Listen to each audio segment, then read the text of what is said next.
Good evening, welcome to my channel. We have been talking about globalization in terms of the cost of living. We are basically saying the cost of living is caused by globalization. It's also caused by privatization, because privatization means the closure of the public sector. The public sector is responsible for the cost of living alleviation, like help given in benefits, in employment, in education, in training, in transportation, anything which helped the poor. Poor people of this country, Britain, I'm in the UK, in Britain, poor people actually, if you work for a living, and that account for nearly between 80 to 90%. And we have some people called the middle class. The middle class are actually is almost like an illusion within the economy, because they are neither there or here. They are neither rich or poor. So who are they? They are nothing, and they are just poor people who work for a living. They may be well off because they get access to good pay. They are paid well, maybe £50,000 per annum, maybe £100,000 per annum. That doesn't make you rich. As long as you still have to borrow money to buy a house in the UK, as long as you still have to use credit card or even borrow money or buy a car, a new car or furniture on credit, you are poor. If it is of necessity for you to borrow money to be in debt, getting credit, if it is of necessity, then you are poor. So people have to really get into terms with this. This channel is supposed to educating people. You may like the channel or you may not like it. We are 1 month old. It's a project, but we have been here as an entity for 10 years. We haven't been active for 10 years. We have been active for 1 month, and we are making progress. Please subscribe to the channel, share with family and friends, campaign for it, even if you value it or not. I'm sure going forward you will be valuing, or somebody else you care about will be valuing this channel. So give them an opportunity. If you look at this video, give them an opportunity to see it. We want to be visible because we are new, and I believe we are making progress. And we have been looking at the cost of living as a starter, because it is a crisis now in the UK. Because of globalization, the crisis is global. The crisis actually was triggered perhaps by the war in Ukraine. And we know that the war in Ukraine, whatever started it, probably has to do with globalization. Globalization is the greatest force or political force in the world. Nations are coming together as one. So everything is coming together as one. And we've been talking about people who like it and people who don't like it. And people who are actually don't like globalization are actually anti-globalization. They form anti-globalization movement, and they participate in things like demonstration to get attention from the government. It is part of their civil liberty to demonstrate, and they are across the globe. Um, and these are actually people who are determined to act contrary to the global project. But my message to them is that you don't fight something which is already established. Globalization is complete as a project. There's no going back. Privatization is complete as a project. There's no going back, because the government used to help people because of the public sector. Now, if you look in the UK, there is housing crisis. I saw it in the house today. No, in the news, in the news today, there's a serious housing crisis. The reason there's crisis because the government, the public sector has closed down. The government doesn't have any money to finance the public sector in the hospital, within the benefit system, employment. People will be losing their jobs and livelihood. The primary source of livelihood here is employment.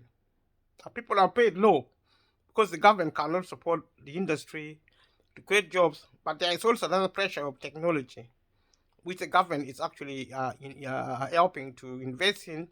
And technology is replacing human labor or human capital also. In the future, there will be an economy run by the machine, computer, robotics, 3D printers, artificial intelligence, all these things. We have mentioned these things in the previous videos. Please watch our videos if you have time. If you don't worry. Just remember to keep an eye. Leave a notification bell. Click on the notification bell so that when we put there a new video, then you can look at it. Pay attention to globalization, because if you are to know only one thing in modern society, if you are left to know, given to know only one thing, know about globalization. If you cannot learn it from this channel, then go and learn it from another YouTube channel, or learn it from the internet online. Wherever you're going to go, library, whether you're going to look for books or whatever, pay attention to globalization, even just only 1 hour, maybe 30 minutes a day. Learn something about globalization, because if you know, then you will begin to understand why the cost of living exists. The cost of living is only the beginning. It's going to go on. It's a long-term problem. It needs a long-term solution. If you want a short-term solution, fine, you will find it. The government, go to the government website and look for help from there. When I find time, and I will find time on this channel, I'm going to go through the government website and go through some of the help being given, because that information is on the public domain. I will just explain the policy in a way I hope people will understand, and also point you to some places you can go if you're in the UK. And what is in the UK is similar to what is in Europe, America, the Western world, the Middle East, perhaps also Africa. Because of globalization, everything is being harmonized. Harmonization means things are being made, bespoke.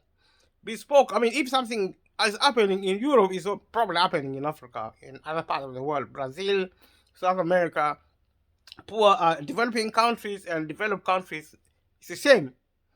We have the European Union, we have whatever you want to call them, we have African Union. All this means that the world, the globe is uniting, the coming world. I've been talking about this, I've been talking about it again and again. Globalization is really, really important. My feeling is that a lot of people actually don't pay attention to it. Even if you're a young person, the government or your parents used to look after you. If you're a young person, you have to learn something about what is happening, especially if you're young. If you're a young person watching this video, watch it. If it helps, if it doesn't, go and watch a similar topic. Learn about globalization from somewhere else, especially if you're a young person, because young persons are now being left to fend for themselves. You may go to the street and go and try to find purpose there. The street is very dangerous, but you can go there if you're a young person. Use some of the time to go to the library, to go online, learn something, be responsible. The government gave us rights, human rights, by privatizing the economy, by shutting down the public sector. We are free from the state. Capitalism, marketization, privatization free the country from the grip of the state. So you're free, but you are also responsible. You can have your right. You can also produce your responsibility. You are not going to have right without responsibility. It doesn't work. As long as we still have the rule of law. Our idea of freedom has to be contextualized in terms of the law, the rule of law. Because the law involves compliance. You are supposed to comply with the law. That diminishes your freedom. So your freedom now is limited until we achieve a state of cultural independence. Now we have political independence from the state. But we have to now do something called cultural regeneration. In my opinion, our culture is dying because we have no respect for ourselves. All of us. Why? Because we call our fellow humans strangers. And they are. Because, you see, if you see me running for my life on the street, I might not be running away from a dog or a cat unless they are lions and tigers on the street. I will be running for my life from a fellow human. That means we are culturally actually sterile. We're dead. Culture. We need to really inject life into our culture where women and children and other human beings can walk the street without fear of being attacked by thieves or by some other criminals.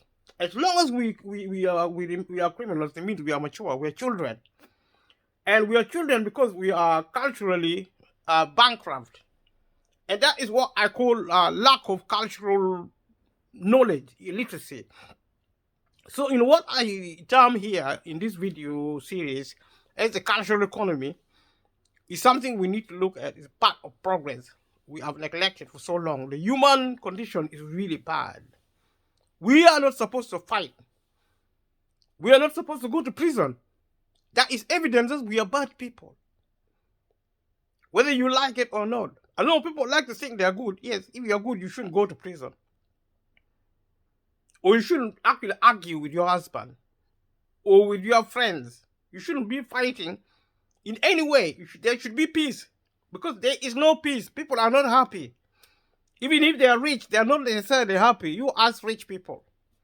Poor people are obviously not happy. That means we don't have peace. That means we have to grow up and learn the method of peaceful method. Let us, if Russia can fight Ukraine, that is shameful. Russia calls itself a superpower. And look at what Russia is doing in Ukraine. And you think that is good. Are you proud of your species, your human species? Are you proud of humanity? You cannot. You can't do that. You can't kill people like that in Ukraine. You can't destroy houses and homes in Ukraine, and you are Russia. You can't do that. And how about Ukraine? Is it innocent? I don't know. Leave a comment below. Do you think Ukraine is innocent? I mean, I actually lost track of the war in Ukraine. I don't know how it started. I don't know who is responsible. The Chinese. I beg your pardon. Russians are saying Ukraine is wrong. And Ukraine is saying Russia is wrong. I mean, are they aliens? What is wrong with Ukraine? What is wrong with Russia? They're human beings and they used to be one people. Are they mad? Yes, they are. And that's why there's war in the world. The government may not tell you this, but they should not be fighting if the government was successful culturally. We know the politics where it is global. How about our culture? How about our respect? And when the poor people are actually forming 80% to 90% of the population, and we have the rich, who are so rich and don't even care about poor people, including the government, which has now closed down the public sector, is only caring for the rich. And then rich people should go to school to learn their culture, to learn respect for humans. Human life should come before rich wealth. Wealth are for humans. Humans are not for wealth, including the environment. And this message goes to the environmentalist. The environment is not more important than human beings. And if you say that, then you're culturally illiterate. You're bankrupt culturally. Respect yourself. Respect other people. And then start respecting nature. And it's a shortcut to stupidity to start thinking that you want to save trees. You want to save animals and wildlife. And yet you don't care about human being. You don't even love people. You love trees. You love nature. And this is a kind of cultural bankruptcy. This is actually violence. So we are all responsible. We need to learn. And that's why it is the cost of living now. we as individuals should solve our problem of the cost of living at individual level, because the government has set us free from the state. We are now individual. We want to be individuals. When you speak to somebody, say, it's my life.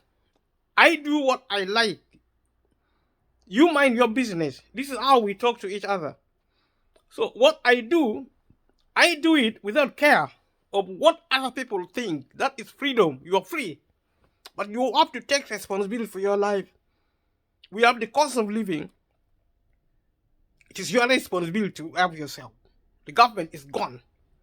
And that's the message you find in this video. You're not going to see the government again. They say it many times in many places. You just have to learn to listen. That's all you have to do. If somebody tells you something, learn to listen. You don't need to look for evidence. The government said they don't want government. Because government take away our freedom. And they are right. Nobody ever asked the government to rule over us. We didn't ask any government to rule over us. And then we created something called democracy. We vote. And the government and the instrument of the state rule over us. We vote. It's called consent. It's called representative democracy. But it is gone. What is left is actually a residue. It's a remnant. The real thing is dead and buried. Going forward now, we will be seeing less and less government. I'm not being contradictory. I say the government is closed. It's closed in the technical sense of the word. What is left is now residue. Because we have to go to finish it gradually. But gradualism sometimes works, sometimes it's not working. That's why we get crisis, like the cost of living. Because we are changing from national to global economies. But the way it's happening, sometimes it's happening erratically. Because human society is imperfect. That's why there is a cost of living. The war of Ukraine must have actually exacerbated it, but it was coming because of changes within the economic infrastructure, locally, but also globally, with privatization, with the closure of the public sector, and also the bringing in of the global economic facilities. It is a good thing. Whatever humans do is good, except when we do it violently, then it becomes a problem. And that's why we need back our culture back, so that we do things with consideration. We are having technology. I've repeated this point over and over. Technology is coming, is creating wealth. So we may be poor today, but in 100 years, everybody will be rich.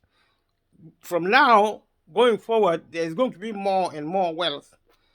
And to the extent where in the future, there will be no need to work, because the machine will be doing the work, computer. Now, when you go to the bank, you go to the supermarket, you find that more and more you're dealing with computers. You're dealing with, especially in the supermarket, for example. You go to the supermarket, the cashier now, your cashier is now a computer.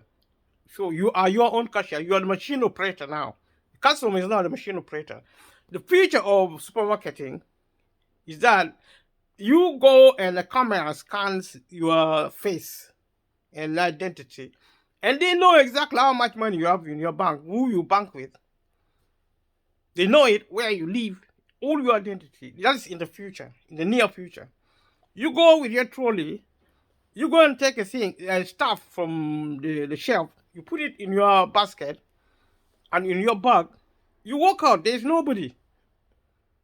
There's nobody in the shop. You just do your thing, you take your thing, and as you walk out, you receive a message billing you, taking money from your bank account automatically, which is fantastic. What is not to like? But that means human labor, human capital is gone, which is also good.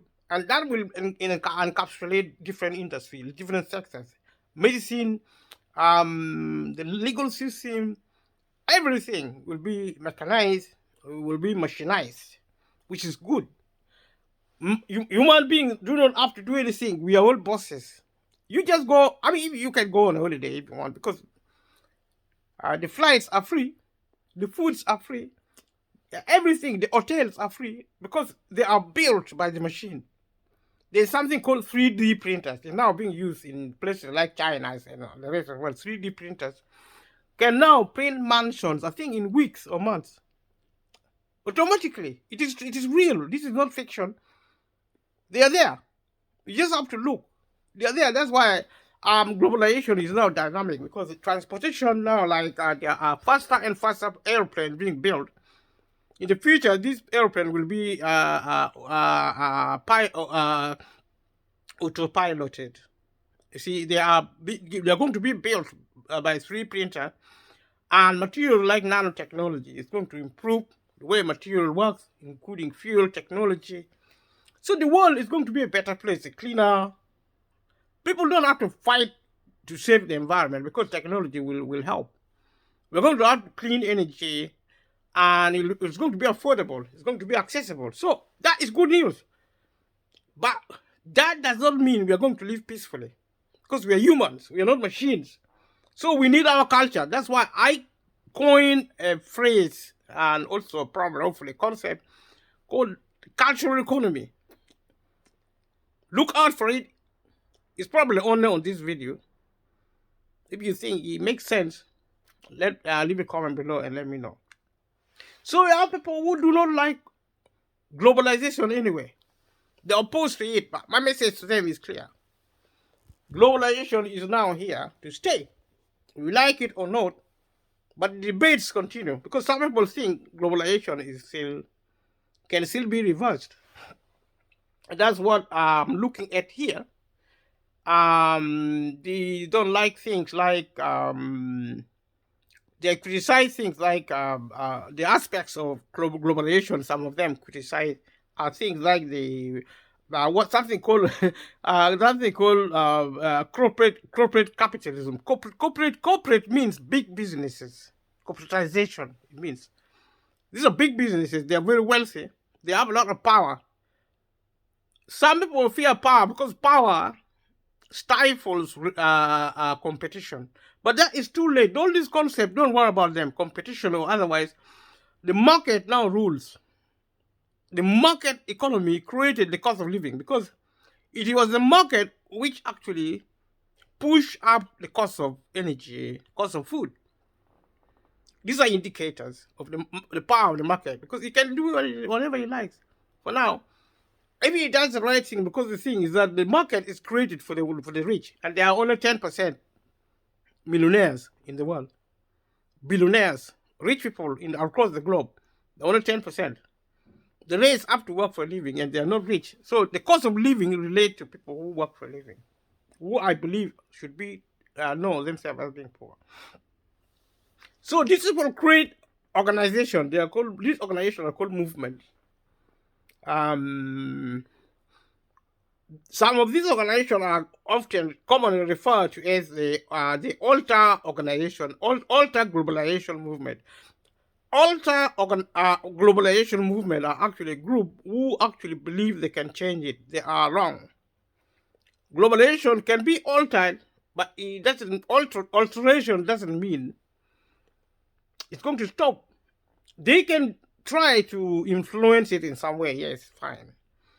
See, some of them are called, others are called anti-globalist movements, anti-corporate globalization movement, the anti-corporation, and movement against neoliberal globalization. Neoliberal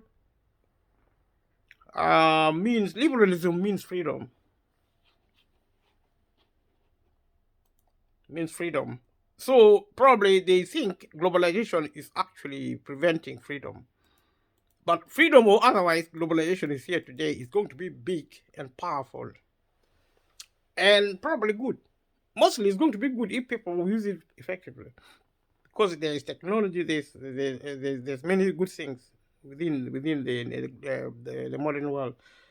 And opponents of globalization argue that power and respect in terms of international trade between the developed and the underdeveloped countries of the world are unequally distributed. Some people talk about inequality to justify their position for globalization. These days, if you are campaigning, you can use any issue to put your points across.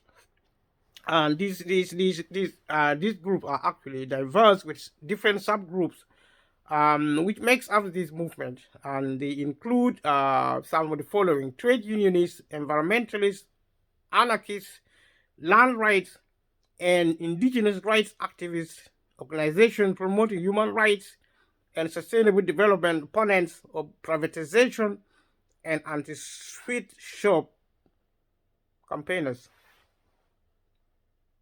Yep. But I'm saying privatization is globalization and it is here to stay. It's complete. The project is complete. We are just only cleaning up. In the revolt of the elites and the betrayal of democracy, Christopher Lasch analyzes the widening gap between the top and bottom of the social composition of the United States. So inequalities. These are actually scholars, they are thinkers. For him, our epoch is determined by a social phenomenon, the revolt of the elites, in reference to the revolt of the masses, 1929, by the Spanish philosopher Jose Ortega y Gasset. These are scholars. They put forward their views for the world to hear and to influence ideas, opinions, and debates. According to Lasch, the new elites, that is, those who are in the top 20% in terms of income, through globalization, which allows total mobility of capital, no longer live in the same world as their fellow citizens. This is what I've been talking about. That there is a world out there, a country without a country, a world within a world of the elites, the powerful, the rich, which is actually different from the world, the 90%. He talks about 20%, but I say it's more. Perhaps 20%, it doesn't matter. It doesn't make much difference. It still leave us with 80%. Of those who are actually poor, which are actually at the bottom of the pile, and this is the reality of power and wealth economy.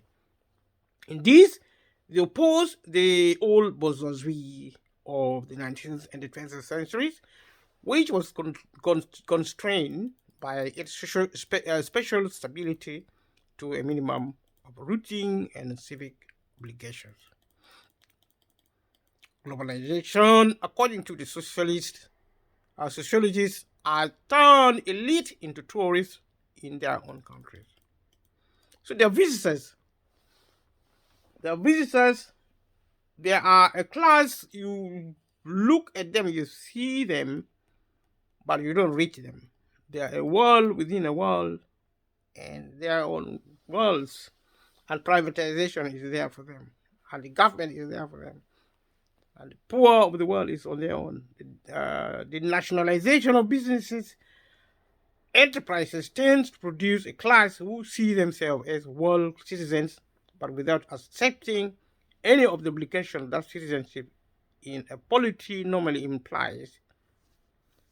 Now, so denationalization is actually privatization, the same as privatization, and it creates a class of people who enjoy the privileges without really any obligation to society, and they live their own life. They don't think of other. I mentioned this before. Their ties to an international culture of work, leisure, information make many of them deeply different to the prospect of national decline. Whatever is happening in the world is irrelevant to them because they are insulated from troubles. The world may decline, the world means us, and citizenship, the concept of citizenship. When the government, modern government, especially the conservative government, talks of taxpayers' money, their idea of taxpayers are actually they're talking about the rich, not the poor, because the poor want their tax money to be paid on them. But the government has shut down the public sector. taxpayers' money is irrelevant. The taxpayers' money is taken from the poor through taxation and given to the rich. And that is why now public services, I think it is even 80 to 90% of public services are being delivered by private companies. And most of the money given to the private companies for public services are actually invested in capital or infrastructure. That is wealth given piecemeal to the private companies, to the private organization, to private individuals. So, in other words, the government takes money from the poor and give it to the rich through these mechanisms. So citizens are actually rich people. When the government talk of leveling up, building back better, the government is saying leveling up is actually taking money from the poor and giving it to the rich. That's what it means, because the taxpayers' money is taken and actually given to private companies to build capital and infrastructure. These are actually owned by private companies but built by public money. As simple as that. Government takes money from the poor, give it to the rich. That is leveling up in Britain, in the UK, under the current Conservative Party. Also, building back better means that what was once destroyed by the public sector, by socialists, is now being actually corrected. Under socialism, under nationalism, the government took money from the rich and redistributed it to the poor. Now, building back better means we are now repairing the damage caused by socialism. So capitalism is now the medicine to correct, to actually heal the wounds caused by nationalism. So the money previously taken under nationalism is now being taken back by capitalism from the... Actually, basically, the poor stole money from the rich through socialism. They stole money from the rich. So now capitalism is back.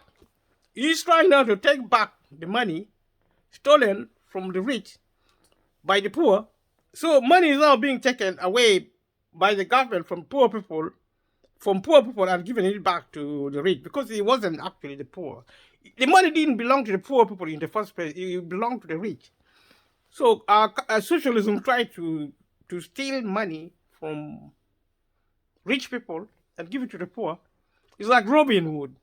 Robin Hood, the prince of thieves, stealing from the rich and giving from the poor. That is not acceptable. So conservatism is now saying we have actually corrected that. That is actually building back better. We are now building back. We are building capitalism back better. We are taking money, wealth away from the poor and giving you back. When you say we are going to give your country back, it means taking it from socialists, taking the country away from socialism and giving it back to capitalism, to the super rich, to the many and not to the poor. That is what giving back your country is. Like the poor people think the government is trying to give back who do you think you are if you're poor? You don't have money. What are you going to do with a country? You can't even run your life. How can you run a country? The government, when we are giving back your country, David Cameron, Prime Minister, said it when he was campaigning to become Prime Minister. It was actually a Conservative Party, what do you call it? The Conservative Party manifesto. See, David Cameron, former British Prime Minister, said we are giving back your country. We do not want big business, big state. We want big society. Big society means the 10% who owns nearly 70 to 80% of the wealth. Big means wealth and power. It doesn't mean the number of the population. The number of big society actually refers to wealth and power. Big is wealth and power, which belongs to the minority of the country. It doesn't refer, big society doesn't refer to the poor, who are actually the many. It refers to the super rich, the super powerful, who are actually the few. That is what a big society means. When David, that was the conservative message from the conservative on them. They're creating a big society. The poor were so happy thinking that the conservatives are talking about us, the poor. No. The conservatives never talk about poor people. Conservative Party is the party of the rich. That is what it is. Conservatism, whether it occurs within the Conservative Party or the New Labour or Liberal Democrat or the SNP, conservatism is actually a doctrine of the rich, the few and not the many. And that's what capitalism means. So you better wake up. If you want to be included, get rich. That is the way things are. Like it or not, that is the truth. Do a research, go to the library, or don't go to the library. I mean, if you want to learn anything, do learn something. If you don't, go and have a party. If you have money, go and party. Go on holiday. Go to dinner. Even if you are home, if you have a little bit of money, get a cleaner. Don't do any work. But let me tell you something. If you have to succeed, whether you are a child, whether you are only 15 or 16 years, you will think you are not going to work.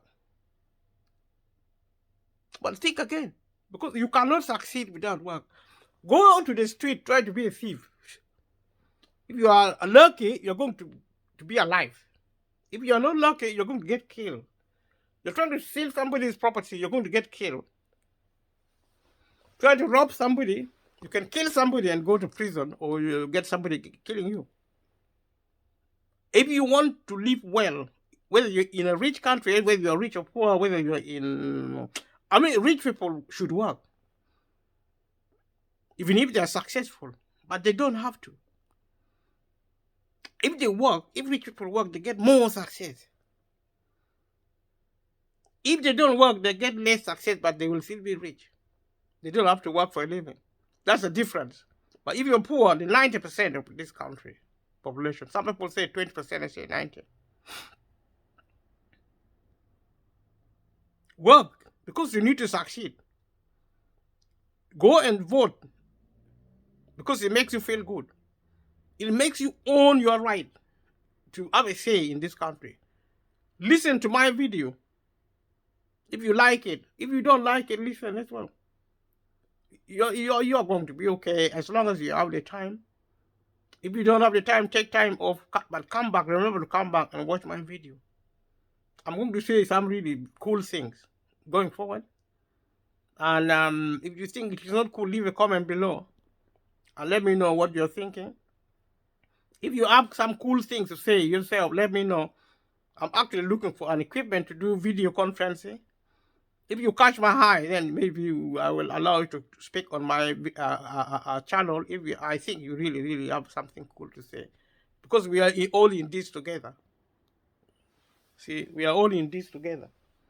It is our world, it's our life. We have to work for it, we have to fight for it. But peace.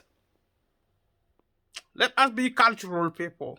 Let us learn peace from now on, because we talk about poverty, we talk about the cost of living. Yes, it is hurting. People are going into the streets. They can't live in their own home, and this is the beginning. Because after the cost of living, from energy, from food, we are going to fail to pay our rents. And we are going to be evicted. If you're in a public housing, you're going to be evicted anyway. You're going to be homeless. If you're in a private company housing, you're going to be evicted anyway.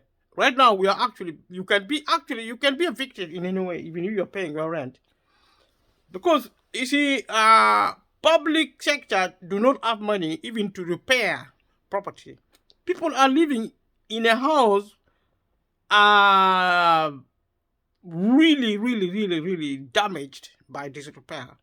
People are actually dying because of toxins from disrepair. In the UK, the 6th largest economy in the world, 6th richest country in the world, people are dying of poverty.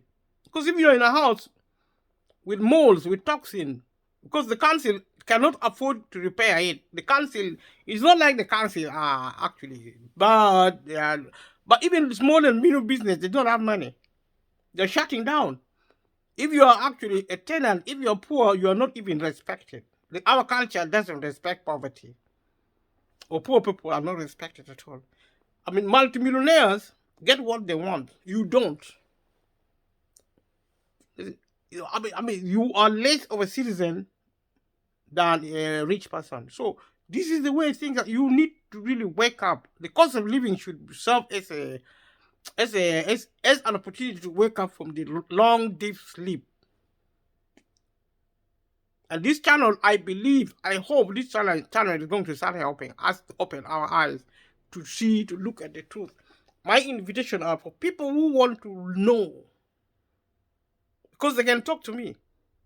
Even if they think I'm missing some points, they can talk to me. I'm here to learn. I'm here to teach. You who are watching this video now are here to learn and also to teach. This is the purpose of this channel, and let us work together in it. I'm going to close it down now.